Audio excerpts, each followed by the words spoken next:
Brian, let's get into yours. Tales of Berseria, a prequel to the acclaimed Tales of Berseria, set in millennia in the past. It tells the tale of Velvet and her band of comrades combating and fighting the demon blight and the establishment of the Exorcist organization who is leading the world against demons. Brian, this is your first entry in the Tales series, which is one of my favorite series of all time. Not the first, but the first one I actually played for over 30 hours. So let's get to the characters. So we have Velvet, who is a 19-year-old woman on a quest for vengeance. Her life changed due to an incident that occurred 3 years ago prior to an event of a story during the Scarlet Night. Lapicette, a 10-year-old boy of a Malik race who is considered to be the light to Velvet's darkness. How would you pronounce this one? I'm terrible with names, but ladies and gentlemen. Rokuro. A black-haired man wearing a samurai garb who despite turning into a demon, has retained his sense of reason. He follows Velvet to pay a debt to her. Magilu. Magilu? Oh, okay. It's like the Titus and Titus. I'm saying it in the American way. Magilu. A mysterious woman who introduced herself as a witch. Magilu is extroverted and chatty woman on the outside, but there is something secretive and sinister about her, along with her familiar per se, Beanie Fu. Okay. And, sorry, not Anne. Eisen, a man who, despite his appearance, is actually 1,000 years old. Eisen is Etna's brother, known as the Reaper. He is the first mate of the Airfree pirates. Ifree? Oh, okay. Who is on a search of his missing captain, Van Ifree. Van Ifree. On a ship called the Van Eltia. There you go. And then lastly, Eleanor, a compassionate, caring woman. Eleanor is basically a rank exorcist from the town Abbey. So, Brian. Which that means she was the bad guy. Like, the story starts and Spoiler. I'm just kidding. No, she's not. I'm kidding. She's changed, though. I'm just kidding. Go on. But the story starts, you and Lafayette are living together. Then you meet Artorias, who's your older brother, and then something happens. The demon blight, which we said demon blight in the description, but demon blight is a disease that attacks regular humans and turns them into demons. So that's what that means. And demon blight comes out. Artorias sacrifices Lafayette, and that, of course, makes Velvet very mad. She gets trapped in jail. She gets broken out of jail, and that's our story. So that's basically the setup. And then she runs into all the other people that we mentioned here. And that's basically the story. So I guess you go to the battle system if you want, or something. Well, how do you feel about the journey? How do you like the journey's fun. It's so as far as the characters go, some of the best characters I've ever seen. They all are very interesting. They all have distinct personalities, which sometimes they don't do in games. And they also got the battle system is different enough to where they all feel different. Like, they don't feel like, well, this guy can just do what that guy does, so I can just take him out of the party. But everybody has their own different things that they do, so it's actually pretty good. And they also have distinct personalities. They have these points in the game where you're running around in the world, and it'll say triangle. You press triangle, and you get a little more information on them. It's a full-blown cutscene. They have, like, the mouths moving and everything, and it happens very frequently. It's actually really nice. Like, they put so much work into this story. And then the voice actors, oh, sweet mother. They found some of the best voice actors. Keep going. Of course, my favorite is Velvet. When you start out as Velvet, she sounds like just a cheery-eyed 16-year-old. Just, happy-go-lucky. She's there with her brother. Life is good. They live in the forest, blah, blah, blah. After she gets turned into a demon from Demon Blight, and she gets broken out of prison, like, her voice is so grovelly and angry, and the voice actress does such a good job. It's like I forget that is the same voice actress that is talking for the demon version of Velvet. It's still the same lady, but she does such a good job of changing the way her voice sounds and all that stuff. And it did go. It's no different for the rest of them. Like, There's the Rokuro guy. He is like so polite. It's weird because people don't understand because they assume that all demons are evil. But Rokuro is just the most polite person you ever meet. But there's one point when he meets this guy and he loses his mind and just his anger. I could actually feel it just playing. I was like, oh, like I sat back in my chair, like he's so nice. So when he got angry, it just like you felt it. I was like, okay.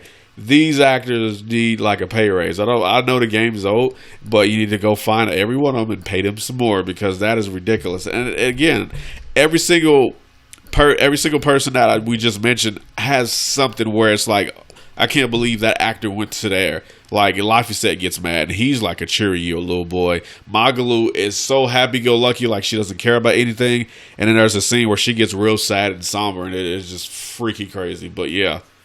A lot of layers to these characters. Love the characters. It is very easy to get lost into this game. Like I had no problems just continually playing it. I like all the Tales games. I always enjoy the journeys that you go through, even though they go through the same trope as you say with Bravely Default. You know, you get your desert level, your mountain levels, all that stuff. But Tales does it feels a little bit different. It feels like a lot more love is put into those worlds per se. Did you like the worlds that you've gone through? I like the snowy level. Yeah, it's like the world is set, say like not medieval times. I mean, they got like boats and stuff. They don't have cars and road stuff like that. They got villages and the towns got a healer and stuff like that. Mm-hmm. So it's not like Star Ocean where you got spaceships and things like that. Mm-hmm. It's a more of an old time feel, but like the areas are there. Some of them are kind of samey. Now, not all of them look completely distinct, but some of them are a bit samey. But for the most part, I think it's pretty varied. Like you said, the snow level was pretty nice looking. Like it's really nice to look at. Then they got some parts where you can just scroll the camera around and you can just see the vast open area. You can see mountains like way in the distance, and it's really cool looking. Okay. So yeah, talk about the battle system. So the battle system is active, pretty much active battle system. Like it's not you wait for your turn, all that stuff. You push the button and then she attacks or whatever. But it's not so much that you press the button and she does a random attack. You have what they call arts in the game, and you can set them up into fours. You got all four of your buttons: X, square, triangle, all that. And every one of them does like a certain list of moves, and you can do them in order. I didn't check and see if you can move around, but no. So we talked about that last time. I think this is a new style they're doing it. But if you decided to play more when you go backwards, those are going to be probably the ways that you're going to see it. So I think they just did something new. And I want to say Zestiria now did the same thing. I think these new ones and Arise, I believe, are doing something new compared to the traditional style of the old ones prior to Tales of Grace on PS3. Anyways, go on. Yeah, so so X button has a slot for 4 different arts, and you put them in, and you press X 4 times. Obviously, you do each one of those arts in sequence. And then the triangle has the same thing, so on and so forth. And you can switch up the arts to what you want. And they have different properties. They have different costs. So if you put your very heavy arts at the front, then you'll run out of, I don't remember what they call it, stamina or something. Let's just say it's stamina. We just call it stamina for the sake of the show. And you say you put one as 20 and one as 40. Now you can't do the other one because you ran out. Now you got to wait and let your stamina rebuild. Or you can put your cheaper ones up, and you also get a bonus because if you put your cheaper ones up, they will take off some of the cost of the next one. So you can do it that way. Then you have hidden arts, which are magic, and I think you got Malik. No, Malik arts is for the Laphicet. Mm-hmm. And then, like, each character has a different, I guess you would say, unique skill. Like Velvet has this demon arm. She can turn that on, and then when she does, she gets like plus everything, and she does more damage. And then at the end of the combo, she'll do a special move. And then say Laphicet, he gives everybody a defensive shield when he does his, when you get like a certain number of certain level of stamina. And then so on and so forth with each character. They all have like a distinct little move that they do. Then you got another move where you do like just a big combo or whatever. You're attacking, and then you hold R1 while you're attacking, and when the move that you're doing ends, you would do I forget what they called it. I know it's called a break soul or something like that. Sure, or break. Let's just call it for like a break limit or some limit break or whatever. You're doing a combo, you hold R1, and then it does like a whole little cutscene of you doing just massive damage to the enemy. And of course, every character has this, and that's pretty much it. Besides, you can switch in and out characters, and when you do that, they do an extra move, but it costs a break soul every time you do it, so you can only do it so much. You can't just be switching in and out like Final Fantasy X or anything. I notice from my journey through the Tales games that the AI seems to get better and better, and especially the way you can set how you want your AIs to react like on the battlefield. I think it got a lot better. Yeah. Did it work well with you, the way you want to set your AIs? For the most part, they have a better system in most games to like direct how you want your AI to act, because you can only control one character at a time, obviously, because it's active. So you control whoever you want, which is, I also like that you don't have to stick with the main character if you want to. You can play as anybody, and then your other characters will be in whatever AI subroutine that you set them into. So you can set it up to where they heal you at a certain point. You can set them up to where they don't use break souls. You can set them up to all that, and you got like 5 or 6 different options to fine-tune what you want each character to do, which is nice, because some games be like attack or don't attack. It's basically all they give you. So yeah, it's pretty good for that. I definitely liked, especially when it came to like the magic users. I can tell them, I has been a while since I played Berseria, but I like the fact like, okay, I only want you to use 50% of your magic. After that, I want you to save it up, and then you can go back and do your thing again. I don't know if the setting's like that in this one again, but I like the fact you can limit how much magic they can use, or hey, only fight the enemy that I'm fighting. Yeah. Keep your distance from this, or you can don't fight. Just stand there and do nothing. You know, stand there and heal me when I get low. Yeah. Yeah, you can do that. Yeah. I remember liking that game a lot because it's one of the darkest stories in the Tales series, and I think a lot of people get easily. Sadly enough, some of the darker stories are one of the best stories. I don't want to say equals out to Final Fantasy VII, but it does have the same style of everybody's going through a hardship and they're trying to figure out and try to save the world. I almost feel like they have a really good reason why, because of this demon blight, right? Not so much of, hey, there's this huge monster doing it because I just want to. It's like, no, there's a real reason why. It's like everybody has gotten hurt or burned or whatever from demon blight, and they all got like something about them.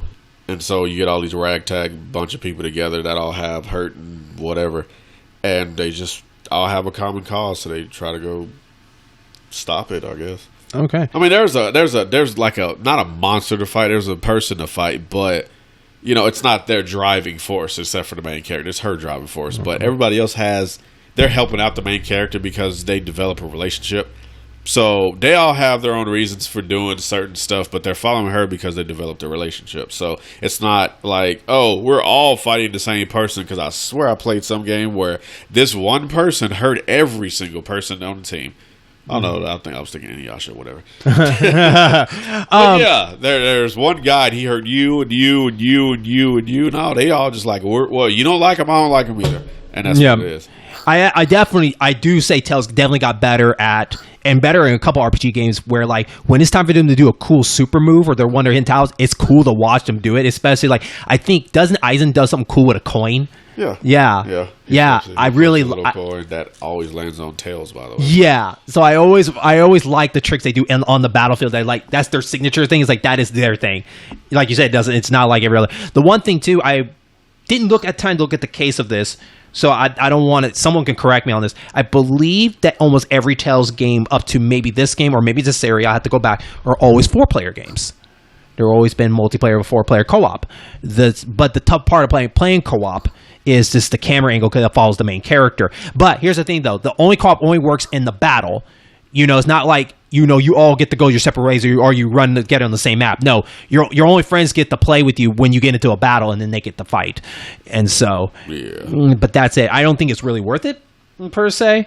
At least not until the 3D ones. The 2D ones are okay, because at least the 2D, it's only like side-scrolling, so y'all play multiplayer together, it's a lot easier than the third person, where the person's in control of the camera angle and the camera's only going to pay attention to the main character the first player picks. But anyways, Does this game make you want to try out the previous ones at all? Yeah, it kind of makes me want to go back to Zestria, especially considering Zestria happens 1,000 years after this one. But yeah, a little bit. Okay. Because a lot of Zestria is still retaining this. I know that sounded weird that Zestria is after this, but it's before this because people don't know how to make games and sequels no more. They want to do prequels and crap now. Yeah. But anyway, Zestria was made first. So they retained a lot of the battle system, even though the game chronologically came first. So, which is at the same time, I argue like I don't see the point of it because it's like you're not a game to me never representative of saying, well, because of a chaos that happened 500 years ago is the reason why we're in this moment. Like I never got that. I just felt like they did just to do it. But if you do go back on the games I recommend, and for people that want to go back and play some of the previous ones, the ones I recommend is of course the remasters coming out for the Switch, and I think for PS4 and PS5, Tales of Symphonia Remastered is coming out. Yeah, I will get that one. That one, that's a lot of people's first Tales game and most popular one. My favorite one is Tales of Abyss. It is a PS2 game. And I hope that gets a resurgence in some shape or form because that one's really good. I love the cast in that game. The cast is really, really good in that game, and I like the battle system style for that. So, do you recommend this game for everyone? Oh, easily. All right.